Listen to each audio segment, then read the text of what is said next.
इस सदी के आते आते मनुष्य जाति के साथ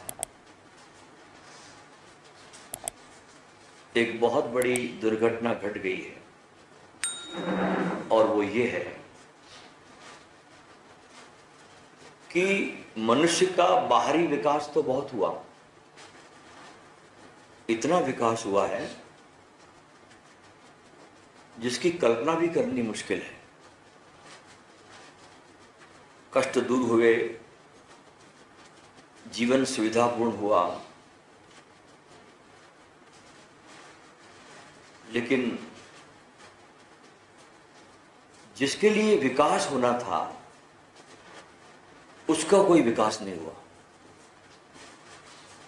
भीतर चेतना के तल पर उतना ही अंधेरा है जितना सैकड़ों साल के पहले था। उस भीतर के अंधेरे में रंच मात्र भी अंतर नहीं पड़ा। बाहर बहुत साधन है, भंडार है बाहर साधनों के, सुविधाओं के। आज एक आदमी 4-4, 5-5 करोड़ रुपए साल का कमाता तनख्वाहों में, सब है। लेकिन मैंने बहुत नजदीक से लोगों का जीवन देखा तो मैंने पाया कि भीतर से बिल्कुल गरीब है वे लोग, भिखारी की तरह है। उनको अपने भीतर की चेतना का रंच मात्र भी आभास तक नहीं है, उनको पता ही नहीं है। इसलिए कोई आश्चर्य नहीं कि आने वाले 50-100 साल में ये धरती बोलते हुए पशुओं से भर जाएगी। बोलते हुए पशु, क्योंकि अगर भीतर की चेतना का विकास नहीं है, अपने खुद का विकास नहीं है, वस्तुओं का विकास किया, बाहर साधनों का विकास किया, सब विकास किया, लेकिन जिसके लिए विकास करना था, जो केंद्र में था, वो बिल्कुल वैसा ही सोया पड़ा है जो बाहर के विकास के पहले था। बहुत बड़ी शक्ति परमात्मा ने आदमी को दी, किसी पशुओं को नहीं दी, किसी पक्षियों को नहीं दी, किसी जानवर को नहीं दी, लेकिन आदमी के पास जो खजाने परमात्मा ने दिए उससे उसने खुद का कोई विकास नहीं किया। अब देखिए, मनुष्य के पास जो कल्पना करने की शक्ति है वो बड़ी अद्भुत है। ये किसी जानवर में नहीं है, कोई जानवर कल्पना नहीं करता, लेकिन आदमी इतनी कल्पनाओं के पार जा सकता है। और जगत का कोई भी आविष्कार हुआ हो, चाहे वो राइट ब्रदर्स ने हवा में उड़ने की कल्पना की हो हवाई जहाज के द्वारा, या कोई आर्मस्ट्रांग ने सपना देखा हो चांद पे पहुंचने का, ये सबसे पहले कल्पना की शक्ति में आया। हर चीज तुम्हारी कल्पना में पहले आती है, और ये शक्ति परमात्मा ने हमारे भीतर इनबिल्ट दी है। ये किसी के पास नहीं है, जानवरों के पास में नहीं, कीट पतंगों के पास में नहीं, पशुओं के पास नहीं, पंछियों के पास नहीं, आदमी के पास ये बड़ी गजब शक्ति है कल्पना की। ये शक्ति तो है हमारे भीतर, लेकिन इसका अभ्यास हम नहीं करते। इसको और डेवलप करने के लिए इसका अंकुर जो है ये मनुष्य के हर अंतःकरण में है।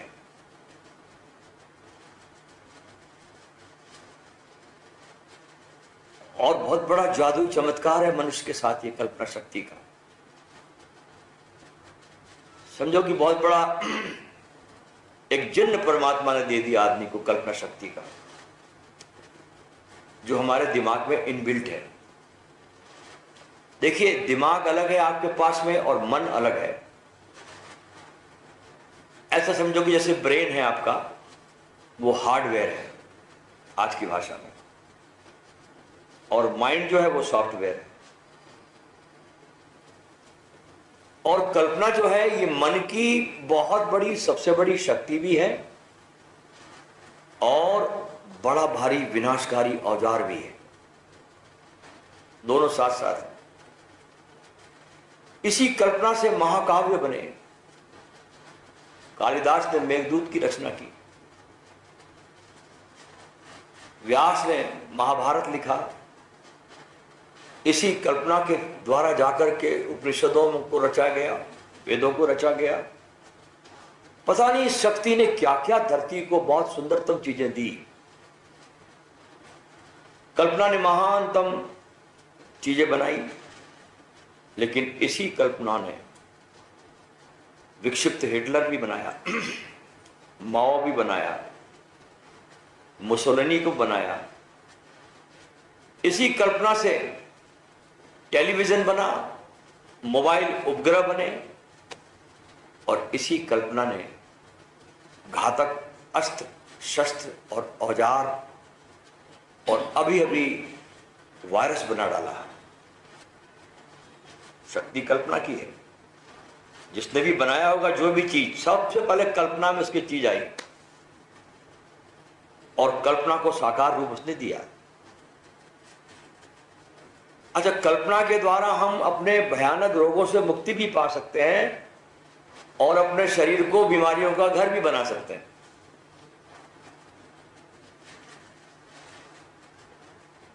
अब आदमी दिन भर ये सोचने लगे कि मैं बहुत डिप्रेशन में हूं, मैं तो बहुत बीमार हूं, मैं तो बहुत निराश हूं, दुनिया मेरा कहना मानती नहीं, मेरे कोई काम के लोग नहीं हैं, मेरी कोई बात मानता नहीं। इस प्रकार के विचारों से अगर आदमी दिन भर ग्रसित हो जाए तो उसका शरीर रुग्ण हो जाएगा। चाहे आदमी छोटा हो, बड़ा हो, कोई भी हो। आप जैसे घर के बाहर निकले सुबह सुबह, सामने आपका एक दोस्त मिला, उसने कह दिया आपके चेहरे को देख कर, भाई क्या बात है, आज तो बहुत उदास लग रहा है। भले आप उदास नहीं है, उसने कह दिया आप बहुत उदास लग रहे हैं, क्या बात है आज। आपने कहा नहीं नहीं कोई बात नहीं, मैं तो उदास नहीं। फिर आप थोड़ी दूर आगे गए, फिर आपके दो मित्र और मिल गए, उसने भी यही बात बोली कि आप बहुत उदास लग रहे हैं आप। तो आप उदास न होते भी धीरे धीरे अपने को मानने लगेंगे कि हाँ मैं उदास हूं। तो इतने लोग जब कह रहे हो तो बात सही होगी ना। तो कल्पना ने हर असंभव को संभव बनाया है, और कल्पना अगर आपकी गहरे तल पर पहुंच जाए भीतर जाकर के, तो ये सत्य का अन्वेषण भी कर देती है। इतनी बड़ी पावर है आपके पास।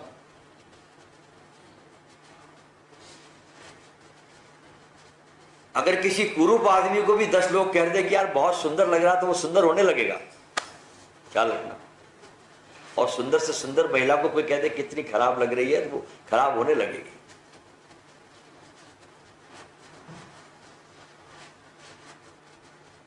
जैसे किसी बच्चे को घर में अगर माँ बाप ये कहना शुरू कर दे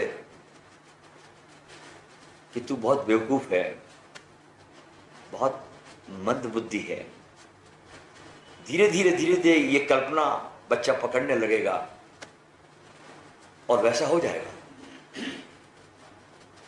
और मूर्ख को तुम बुद्धिमान कहना शुरू करो तो मूर्ख भी बुद्धिमान हो जाएगा। कालिदास का जीवन देखिए आप, उससे बड़ी मूर्खता कोई नहीं कर सकता कि जिस डाली पे बैठा उसी को काट रहा है कालिदास। लेकिन कल्पना शक्ति ने उड़ान भरी और कालिदास ने पूरे विश्व में अद्भुत ग्रंथों की रचना की। क्योंकि कल्पना जो है ना आपकी, ये विश्व की शक्ति से जुड़ी हुई है। जो कॉस्मिक पावर है, इससे आपकी कल्पना शक्ति जुड़ी। समझो कि आपका वो एंटीना है जिससे आप जुड़े हुए हैं उस कल्पना शक्ति से। इसलिए आज की दुनिया में देखिए कि आत्म सुझाव, ऑटो सजेशन, ऑटो हिप्नोसिस, ये सारे प्रयोग चल रहे हैं, दुनिया में चल रहे हैं, और इसकी लाखों रुपए फीस ली जाती। छोटी मोटी फीस नहीं इसकी, लाखों रुपए लोग कमाते हैं। और ये हेल्प भी करती है, चीजें लोगों को दुख से बाहर लाती है।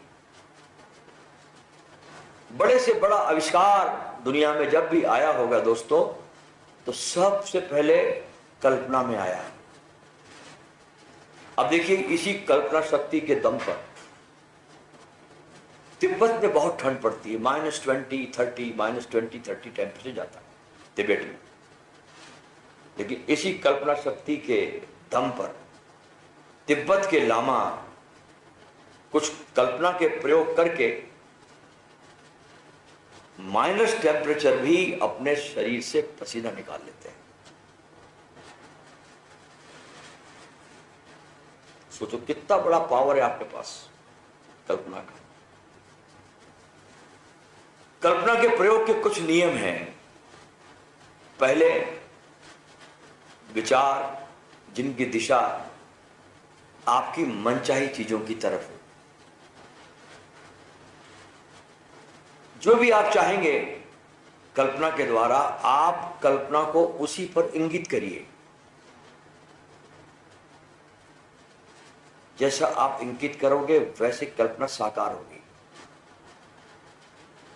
सब कुछ हम इस शक्ति के द्वारा जीवन में पा सकते हैं। इसलिए बहुत बड़ी शक्ति, बहुत बड़ा पावर परमात्मा ने आपको इस कल्पना में दिया है।